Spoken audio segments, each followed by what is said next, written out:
I do have time for an introduction. Let's go ahead and get into it. My name is Trey, for those of you who do not know me, and I'm going to welcome you to my channel. For those of you who are new, I do talk about true crime, but I do it in a way that's a little different. It may not be your cup of tea, but most people stick around, so I don't know. Before we get started, a word from our sponsor. Introducing Cup. You put two girls together and it's a fun time. Cup. It does nothing, but it's so sexy. Makes you want to drink all day. Cup. You can stand around at a party and people will think you're cool. Even though you're drinking water. Sexy water. Psych, I ain't got one yet. But don't worry, I'm gonna speak that into existence. Today's story was actually recommended to me by one of my followers. Now, because this came through my DMs instead of through a comment, I'm not sure if this person wants to be identified. So I'm just gonna tell you this story is kind of weird. Well, it's not weird, but it's today's story is like these people, they gave zero food. And also today's story just lets you know, like, you cannot trust family. At least not a family member that's on crack. I mean, the family crackhead is good for, like, fixing the tires. Now, I would be this close to saying I would trust a crackhead to do, like, my plumbing work. But I let one do mine, and god doggone, I found out that every time I drained my tub, the water was shooting out the side of my house. And they don't even have a phone or an address, so it ain't like I can find them and tell them to go fix it. So just get a professional to do your plumbing work. I think I'm getting a little off topic. Let's go ahead and get to the story. Today's story takes place in Louisiana, baby. This is Dean Hugh. This is Raven Blanchard. This is Dean Hugh Jr., so that's Dean Hugh's son. And this is Anime Hidalgo. Just letting you know, this is not how he looked at the time of this story. This is from something else, but we're going to get to that. Okay, so Dean Hugh Sr., he was previously married. I tried to find out who his wife was, but I couldn't find any information on that, and probably for good. I mean, based on this story, she probably don't even want to be associated with this nigga. To be honest, I'm not even sure if the first wife is even still alive, but like I said, I just couldn't find anything about her. But one thing we do know is this is a joke, and this is the son of a joke, and this is a dummy who married a joke. A regular Joker and Harlequin situation going on. Now, they had gotten married at some point in time, but then eventually they did break up. So at this point in time of this story, she is the ex-wife. Even though they were now divorced, they still stayed together. But no, they didn't have their own place. They both stayed together with his mom. And it's not a shame to think if you stay with your parents, whatever, but he's now ex-married with a kid, and he's 30 years old at this point in time in this story, and he's still at home with his mom. And on top of that, he's on crack. Not the classy cocaine that, rich people do. I'm talking about their trailer trash hood rat stuff. And y'all, I'm not advocating for the rich people. Don't do drugs. Please do not. Don't be stupid. His mom's name was Brenda Hidalgo. This is Anime's niece. They all stayed next door to each other. Now, I'm not sure if the son, Dean Hugh Jr., I'm not sure if he was also on crack. But at the age of 12 years old, he's also giving major crackhead vibes. So it's just speculation, but I do think that he also may have possibly, maybe not crack, but he may have possibly been doing something with them. Okay, so now we're in 2011. You have two bum crackheads that are at home with his parents. They most likely do not have jobs at this point. Now, I'm saying this because they needed money. And guess what they needed money for? Crack.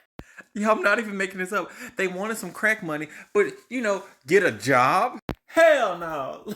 Let's rob. But it's not that they just wanted to rob somebody, because they came up with a plan to rob and kill. That's where Anime comes in. I'm assuming that their relationship with Anime probably wasn't the best because, maybe it's just crackhead brain, junkie brain. Well, I'm not going to say, crackhead or junkie brain because, most crackhead and junkies don't want to murder people. Although I've heard that it would do some crazy things to the mind. So I've heard. So they planned on, instead of getting jobs, let's kill our auntie. But it wasn't just them. They also got Junior here on the plan. Now, at the time of the plan, he was only 12 years old. This picture of him, I think he's like 19 or 20 or something at this point in time. But of course, I don't have a young picture of him. But anyway, let's keep going. So the three dummies, they came up with a plan. And on March the 13th, they put that plan into action. So Little Dummy Jr. actually walked up to his auntie's house next door. This was a little before 5 a.m. on March the 13th, 2011. He goes and he knocks on the door. Who the hell knocking? What the hell you want? Please, sir, can I have some more? Sir? Can I use your cell phone? I promise you it's not for crack. Now, what Anime did not know is that Raven was actually hiding very close to the door, and Daddy Dean over here was at her back door. As soon as Anime got the phone and came back to the door, Raven and Little Dummy Dean had attacked her from the front. They just bomb rushed her. Now, Big Daddy Dummy Dean over here, he actually came from the back door and he started attacking her from behind. So while Anime was fighting Raven and Little Dummy Dean from the front, he came behind, Anime here, and he started choking her out.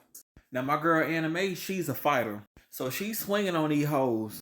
Left, right, duck, back, and she was doing the best she could. But unfortunately, her strength was no match for three crackheads. While he was choking her out, he also got a blunt object, not sure what that object was, and he started beating her upside the head. And yeah, she passed away. This was his auntie, by the way. I mean, he was adopted to the family, so it wasn't like his blood relative, but I mean, he grew up with these people. Now, after she was, passed away and deceased on the floor, that's when they really got looking around the house. They robbed her of all her money. I think they looked for other jewels and valuables and whatever they could find. They just really took whatever they could from her. And then they were like, oh, we got this body. What are we going to do with the body? And he was like, oh, I got an idea. So they actually got on one of Anime's bed sheets and they wrapped her body inside of the bed sheet. Their plan was to take her to the car and dump her body somewhere else. But to add insult to injury, they didn't even pick her body up and take her to the car. They dragged her on the ground, feet on the ground, dragged her from her house to her own car. She had a tan colored 2005 Impala. This car kind of nice though. This is the type of car that you bust it, you know what I'm talking about? So they took her to the back of the trunk, they opened it up, and then they tossed her inside. And y'all, she had a handicapped license plate. This sweet old woman was handicapped, and they did all that to her. It's a special place in hell, I'll tell you that. So now they're trying to figure out, what are we going to do with this body? Where are we going to dump this body? That's when they think about this canal that's off of Miles Road in Iberville Parish. And they just tossed her out. Now remember, their crack brain was like, oh. So after they disposed of her body, they went to a nearby gas station. And then they just bought some crack. They weren't even acting suspicious. That was on camera. They were just crack. I wonder how many times I've said crack this video. They ditched the car in some wooded area like a mile and a half down the street. And, they just went on about their crackhead duties. Now, family members alerted the police because they were like, hey, we haven't seen our auntie in a couple of days. Last we saw her was Saturday night, Sunday morning time frame. And so the police launched this massive search. It was a collection of the Assumption Parish Sheriff, Louisiana State Police Air Support, and a whole bunch of local volunteers. Now, they did their searches and they did their rounds, but it was actually the police air support that found her body at the canal. The body was sent to the coroner, and that's when they found out that she actually passed away due to asphyxiation from being choked, and they also saw that she had blunt force trauma on the head, so he beat her. Now, have you ever heard of a crackhead with a conscience? Because Raven is a crackhead with a conscience. 3 days later, she actually turned herself in, and everybody pretty much confessed to what they had done. It must not been no good crack. What was the point of doing this? Why would you kill somebody purposefully, thinking about it, and then just turn yourself in? I mean, I would understand if it was out of vengeance, like you were trying to protect your child or something like that, but just, I want some crack, so I'm going to kill somebody, and then, let me turn myself in. Why not think about this prior to? It's their crack brain. There's really not much to say about the court proceedings for this because it's pretty cut and dry. However, he did take sort of a deal when they had dropped the death penalty and first-degree murder. So at this point in time, he has life in prison, but he does not have the death penalty. And I couldn't find anything about Raven. I looked up and down. I have no idea what I don't know. Now, everybody was so surprised about Dummy Jr. here. Because y'all keep in mind, he was 12 at the time. Also, because of his age, they couldn't try him as an adult in this case. And because they couldn't try him, he was going to be released by the time he was 18. And apparently he was released when he was 18. Now, before I found out that this was actually him, I searched high and I searched low. But there's only one other person named Dean Hugh Jr. He was born in 1998, meaning at the time this murder happened in 2011, he was 12 years old. And he's the only one I found in Louisiana.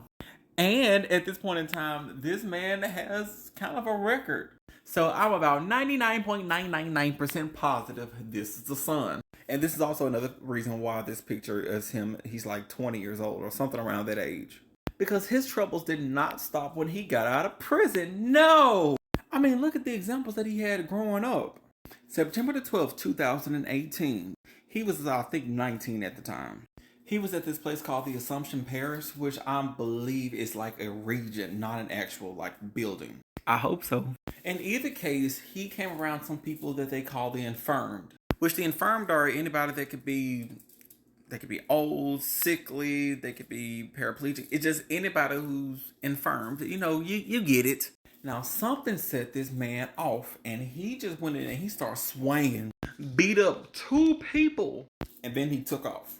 Now, here's where the story gets a little murky, but I'm piecing it together the best way that I found it. If you have better information on it, please let me know. But let me just go ahead and continue. So after he gave these 2 infirm people a 2-piece spicy with no biscuit, he fled the scene. And there was a warrant that was issued for his arrest. Do you think he gave himself up this time? No, he did not. This turd burger of a man, he was evading the police. Now, how they caught him was a little bit of a good thing. I'm not sure if it was the same day that he beat these people up or if this was just very recently after, but in a vicinity of time, he was riding with his girlfriend. They were on the Louisiana Highway 70 going east. Now, while they were driving, they got into a little accident with another car. And, you know, most people would probably stop, but not this guy. So he tells his girlfriend to go ahead and keep moving. So they dipped from hit and run. The police were called to the scene where the accident happened. When they got there, they found out, oh, the other dude, he left. But good thing, the state police was actually not too far down the road, and they actually caught him just a little bit later on. And that's when they arrested this guy. But we're not quite done with him. Now, he got to court, they took him and everything, and he pled guilty to beating up the old people. And his court date for his sentencing was set to December the 22nd, 2021. Now, I'm going to assume that he got out on bail because, they gave him his court date and he was gone. And when I say gone, I mean gone. You think he was coming back to go to jail? No, of course not. So he fled. In early January of 2022, they finally had to get help from the police, and they got another warrant out for this man's arrest. And then they went and then they finally arrested him. Now he's booked and he's set to serve 6.5 years for beating up the infirmed. Now, after this entire story, I still don't know what's up with Raven. I have no idea where that lady is at this point in time. But this is a sad story, and I hope this is a warning to you people out there. Look, don't do drugs. Just do alcohol like a regular person. I'll even accept the devil's lettuce at this point. Because if crack can make you do that, don't do that. Stay away from crack. This has been my TED Talk. Rest in peace to Animate. Thoughts and prayers to the Hidalgo family. By the way, his mom, her niece, she really has been like laying low at this point in time, and I don't blame her. I would have disowned him. All of them. And that's it. That's the entire story. That's all I got for you today. Sorry for missing last week. Y'all, I have been building a shed. I've been doing housework. Oh, you want to see something I built yesterday? Isn't that fun? But enough about me. Once again, I'm sorry. I'm going to be more consistent for you guys. Thank you for staying on my ass. Because if you don't, I won't. I would love to hear what you guys think about this story. In the comment section, please let me know. If you have any suggestions, please do not hesitate to comment either here or on TikTok. I'm going to make sure I leave my socials down below. You guys, I love you. Thank you so much for being here with me, y'all. Grow with me. Stay with me. Don't leave. And by the way, if you guys are not familiar with my TikTok, make sure you guys check on my TikTok link down below and go check me out. I have well over 100 stories on there. Hours and hours of me talking. And I promise you, it's a lot better than you think. Anyway, I love you guys. Thank you guys for coming. I will see you guys on TikTok throughout the week. Make sure you guys are checking out my October horror stories that I am doing currently until the end of October. And stay safe and don't do drugs, okay? Especially not crack. Peace.